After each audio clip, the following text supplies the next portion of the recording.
పెద్దల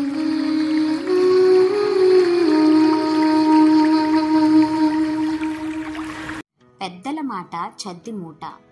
అనగనగా ఒక రాజుగారు ఉన్నారు. ఆ రాజుగారికి ఒకరోజు ఒక ఆలోచన వచ్చింది. అదేంటయ్యా అంటే, ముసలి వాళ్ళ వల్ల పనేంటా అని. వాళ్ళ వల్ల ఉపయోగం శూన్యం, తినడం పడుకోవడం తప్ప వారి వల్ల పైసా ప్రయోజనం లేదు అనుకున్నాడు ఆ తెలివి తక్కువ రాజు. అంతే, ఆవేశంతో రాజ్యంలోని వృద్ధులందరికీ దేశ బహిష్కారం ప్రకటించాడు. ఎదురు తిరిగితే శిరచ్ఛేదం అని కఠిన నిబంధనలు పెట్టాడు.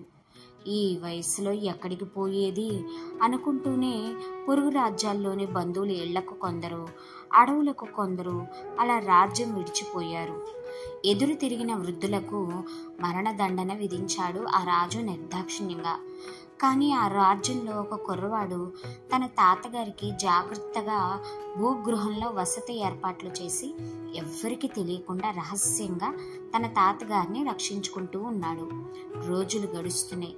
తీవ్ర వర్షాభావ పరిస్థితి రాజ్యంలో నెలకొంది. వానలు కురవక పంటలు చేలు ఎండిపోయాయి. అంతే, ఆ రాజ్యంలో మరుసటి ఏడు పంట కోసం దాచుకున్న విత్తనాలను కూడా వండుకొని తినేశారు ఆ రాజ్య ప్రజలు. తీవ్ర కరువు అనంతరం ఋతువులు మారి వానలు కురిశాయి. డొక్కలు ఎండిపోయిన ఎడ్లు, బ్రతుకు జీవుడా అంటూ కాలం వెళ్ళబుచ్చుతున్న రైతులు, వ్యవసాయానికి తాము సిద్ధమే అంటున్న పంట పొలాలు, కానీ విత్తనాలే లేవు. అందరికీ ఏం చేయాలో పోలపోవటం లేదు. నిర్దాక్షిణ్యంగా రాజ్యంలోని వృద్ధులకు మరణశిక్ష అమలు చేసిన రాజు పాపమే కరువుగా మారిందని రాజుపై ఆగ్రహ జ్వాలలు పెంచుకున్నారు ఆ రాజ్య ప్రజలు.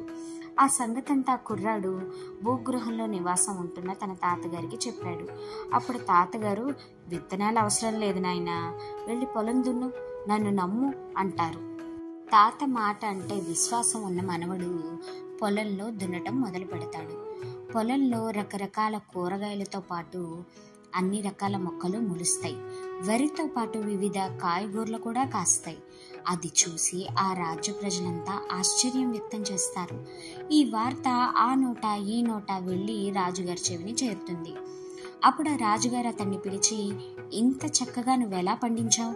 రాజ్యంలో విత్తనాలు లేవని తెలిసింది, నీకు అవి ఎక్కడ లభించాయి అని అడుగుతాడు. అప్పుడు ఆ కుర్రాడు, అయ్యా, ఈ ఆలోచన నాది కాదు, వృద్ధుడైన మా తాతగారిది. మీరు వృద్ధులను దేశం నుంచి బహిష్కరించిన రోజు నుంచి నేను ఆయన్ను నా ఇంటి వద్ద భూగృహంలో దాచి ఉంచాను.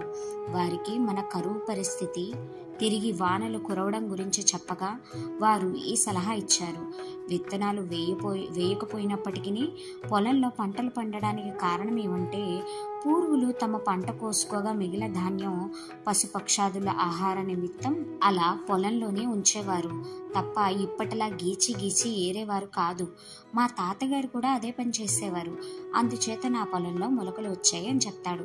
అప్పుడు తన తప్పు తెలుసుకున్న ఆ రాజు రాజ్య ప్రజలకు క్షమాపణలు చెప్పి ఆనాటి నుంచి వృద్ధులను అపార జీవితానుభవం నిండిన పెద్దలుగా భావిస్తూ వారిని పూజించసాగాడు.